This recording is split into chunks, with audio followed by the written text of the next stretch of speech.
साथियों, आज हम लोग पढ़ेंगे relevant APC LAP group D के लिए यह क्वेश्चन है। यहाँ पे दिया है, देखिए सही क्वेश्चन है, दिया है कंप्यूटर डाटा की सबसे छोटी इकाई कौन सी होती है। तो इसको डिटेल से हम लोग पढ़ेंगे। और रेलवे चाहता है कि अच्छे से अच्छे लड़के लें जो इसका अच्छा से नंबर आए। तो यही सब क्वेश्चन है, इसी को हम लोग पढ़ेंगे। या फिजिक्स और मिक्स है, टेस्ट सीरीज 50-20 है, तो इसी को हम लोग पढ़ेंगे। दिया है क्वेश्चन में, दिया है कि लॉ ऑफ फ्लोटिंग सिद्धांत किसने खोज की थी। याद रखिएगा, लॉ ऑफ फ्लोटिंग सिद्धांत जो होता है, लॉ ऑफ फ्लोटिंग, यह है आर्किमिडीज का सिद्धांत बोलते हैं। जिसमें फ्लोटिंग का सिद्धांत है वह आर्किमिडीज का है, तो इसका आंसर भी सही हो जाएगा। कंप्यूटर की भौतिक बनावट कहलाती है, जो कंप्यूटर की भौतिक जो बनावट कहलाती है, क्या है, सॉफ्टवेयर है, हार्डवेयर है, फर्मवेयर है, ह्यूमरवेयर है, तो यह हो जाएगा हार्डवेयर होता है। कंप्यूटर को जो हम लोग देखते हैं, मतलब कि ये जो छू लेते हैं उसको हार्डवेयर बोलते हैं। और जो हमारे कंप्यूटर में जो भी सॉफ्टवेयर होता है, मतलब कि वर्क जिस पे करते हैं, वह सॉफ्टवेयर होता है। तो याद रखिएगा कि जो भौतिक बनावट कहलाती है, हार्डवेयर को कहते हैं। चुंबकीय डिस्क पर किस पदार्थ की परत होती है। चुंबकीय डिस्क पर किस पदार्थ की परत होती है। आयरन ऑक्साइड है, फास्फोरस पेक्टाइड है, मैग्नीशियम ऑक्साइड है, सोडियम पेरोक्साइड है, तो यह है आयरन ऑक्साइड है। इसका आंसर ये सही हो जाएगा। नासा द्वारा विकसित सर्वाधिक तेज सुपर कंप्यूटर है। नासा द्वारा विकसित सर्वाधिक तेज कंप्यूटर कौन सा है। कल्पना नाम है, कोलंबिया है, ब्लूजिन है, परम है। तो 4 का आंसर हो जाएगा कोलंबिया। इसका आंसर बी सही हो जाएगा, कोलंबिया। विश्व का प्रथम इलेक्ट्रॉनिक डिजिटल कंप्यूटर है, जो विश्व का प्रथम इलेक्ट्रॉनिक कंप्यूटर डिजिटल कंप्यूटर है, कौन सा है। एनियक है, सिद्धार्थ है, परम है, डीप है। तो इसका आंसर ए हो जाएगा, एनियक है। इसका आंसर ए सही हो जाएगा। विश्व का सबसे तेज कंप्यूटर है, कौन सा है विश्व का सबसे तेज कंप्यूटर। इसमें दिया हुआ है टी टी 3 ए है। इसका आंसर ये सही हो जाएगा। कंप्यूटर की डाटा की सबसे छोटी इकाई है, जो कंप्यूटर है उसकी डाटा की छोटी इकाई कौन सी है। बाइट है, बीट है, रिकॉर्ड है, फाइल है। तो देखिए ये तो दोनों रिकॉर्ड और फाइल नहीं, बाइट और बीट में ही है। तो इसका आंसर क्या हो जाएगा, बी हो जाएगा, बीट। सबसे छोटी इकाई बीट है, जो 2 अंक का है। मतलब याद रखिएगा, 2 शब्द है, मतलब बीट, 2 वर्ण है। बीट, फिर देखिए बीट, बाइट, फिर से केबी, एमबी, जीबी ऐसे होता है। ठीक ना, तो 8 बीट होता है। और इसमें केबी जो होता है, केबी जो होता है, याद रखिएगा, 1024 होता है केबी। 1024 बराबर 1 एमबी होता है। यह एक जो केबी होगा ना, 1 केबी, 1024 बराबर क्या होगा, केबी बराबर 1 एमबी होगा। ठीक है। और 1024 एमबी बराबर होता है, एमबी बराबर होता है 1 जीबी। और 1 जीबी बराबर कितना होगा, तो यह टेराबाइट में, यही 1000 में चलता रहता है, हमेशा याद रखिएगा। एप्पल क्या है, एप्पल क्या है, तो यह है चौथी पीढ़ी का एक कंप्यूटर है। इसका आंसर भी सही हो जाएगा। रसायन विज्ञान का विकास सर्वप्रथम किस देश में हुआ माना जाता है। रसायन विज्ञान का विकास सर्वप्रथम किस देश में हुआ माना जाता है। मिस्र में है, ईरान में है, इराक में है, चीन में है। तो रसायन विज्ञान जो है मिस्र से सर्वाधिक सर्वप्रथम विकास हुआ था, तो इसका आंसर ए सही हो जाएगा। आधुनिक रसायन विज्ञान का जन्मदाता किसे कहा जाता है। आधुनिक रसायन विज्ञान का जन्मदाता किसे कहा जाता है। कोल्वे, बुल्हर, लेवासिए और पाश्चर। तो ये इसका आंसर 10 का हो जाएगा, सी, लेवासिए है। इसका आंसर सी सही हो जाएगा। आधुनिक रसायन के जन्मदाता हैं वह लेवासिए हैं, तो इसका आंसर सी सही हो जाएगा।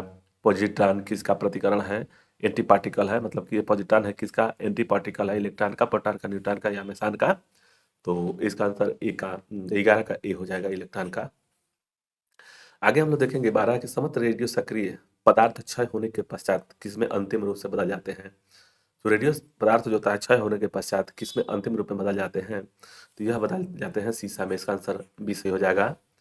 पृथ्वी की आयु का आकलन होता है, मतलब किया जाता है किसमें, यह किया जाता है, यह यूरेनियम डेटिंग है, कार्बन डेटिंग है, परमाणु घर या जैविक। तो इसका जो पृथ्वी की जो आयु होती है वह यूरेनियम डेटिंग से की जाती है।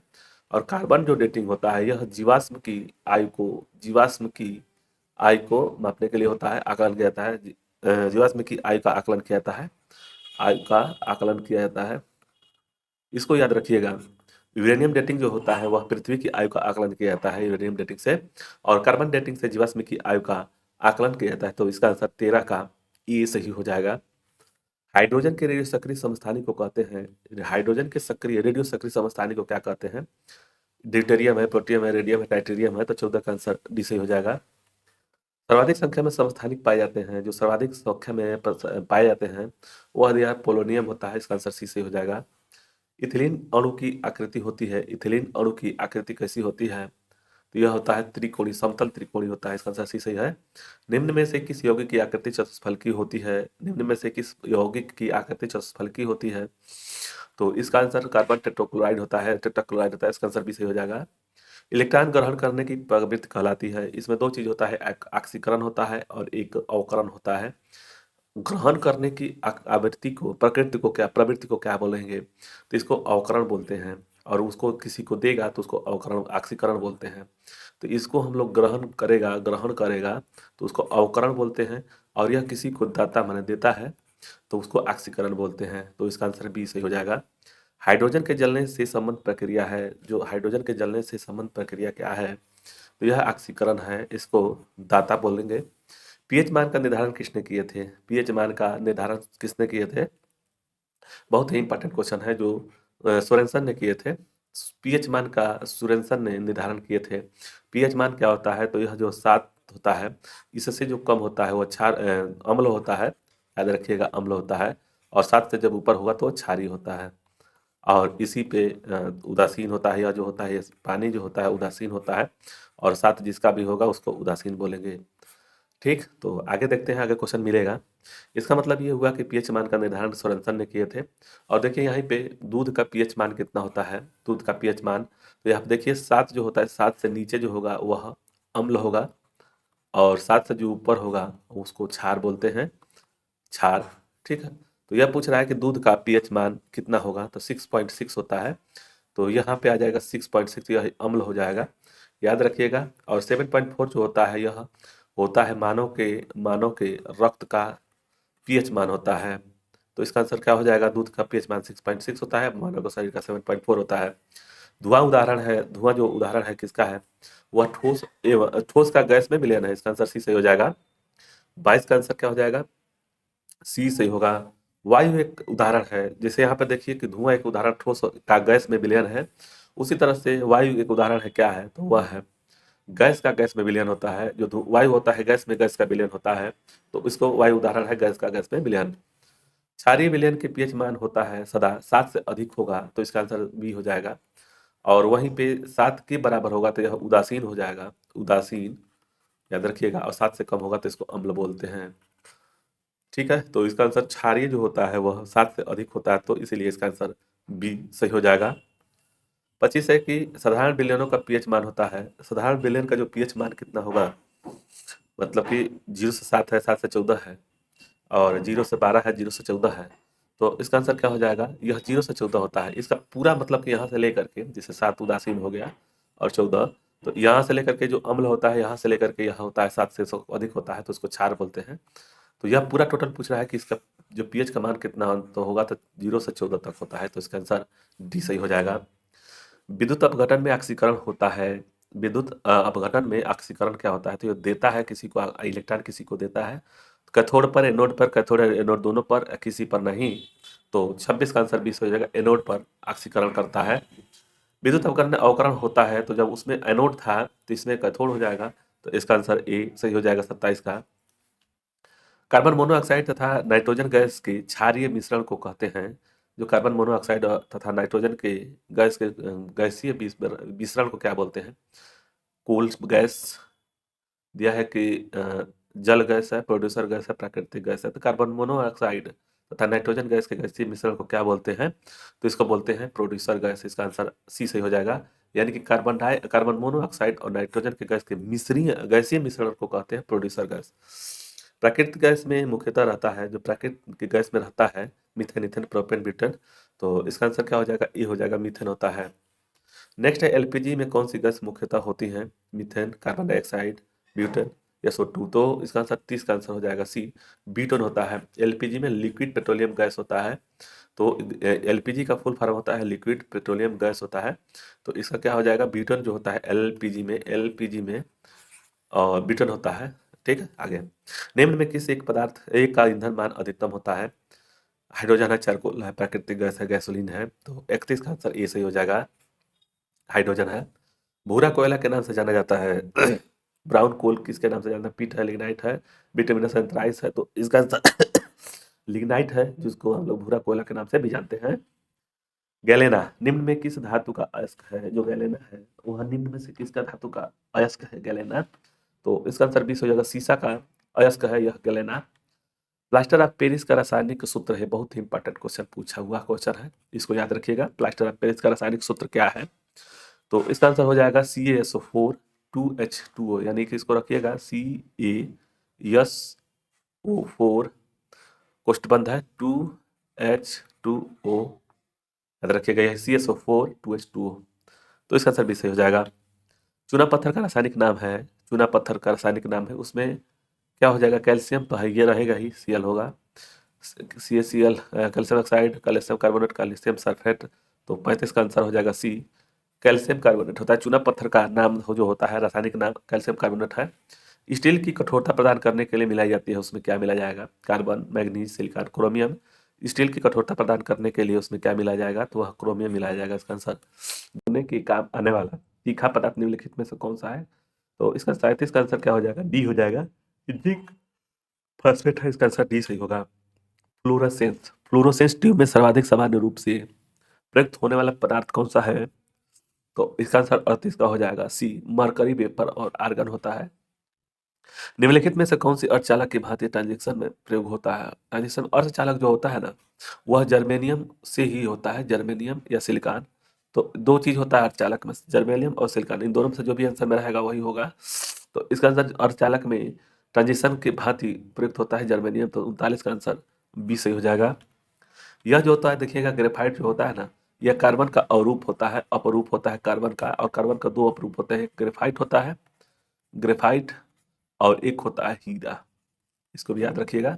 और चालक के रूप में दो चीज का प्रयोग करते हैं, एक सिलिकॉन होता है, सिलिकॉन, और एक होता है जर्मेनियम, इन दोनों का प्रयोग होता है।